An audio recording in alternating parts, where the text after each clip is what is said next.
Usai kembalinya Badrullah Daud Kohar sebagai Ketua Percasi Sumsel periode 2016-2020, tim Percasi Sumsel terus mematangkan atletnya untuk bertanding di PON ke-19 di Bandung.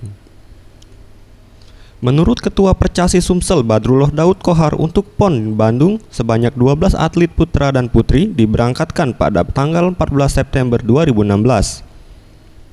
Dan musuh terberat sendiri ia mewaspadai tuan rumah, Jawa Barat dan Jawa Timur. Namun ia optimis Sumsel mampu meraih 2 medali emas melalui nomor beregu, kilat, putri dan putra. Terjunkan 12 atlet, target kita minimal 2 emas. Karena kita bersaing dengan tuan rumah ya, tuan rumah cukup luar biasa, tuan rumah dari Jawa Timur, pesaing kita terberat. 2 emas itu untuk nomor apa? Dari nomor beregu. Untuk PON tahun ini merupakan suatu kemajuan bagi atlet putri Sumsel yang dapat lolos mengikuti PON ke-19, serta pembinaan atlet muda terus diupayakan di Sumsel. Karena Sumsel memiliki sekolah akademi catur yang tidak dimiliki di setiap provinsi di Indonesia. Farel Dwi Satria, Anugrah Sandi Pratama, Sriwijaya TV.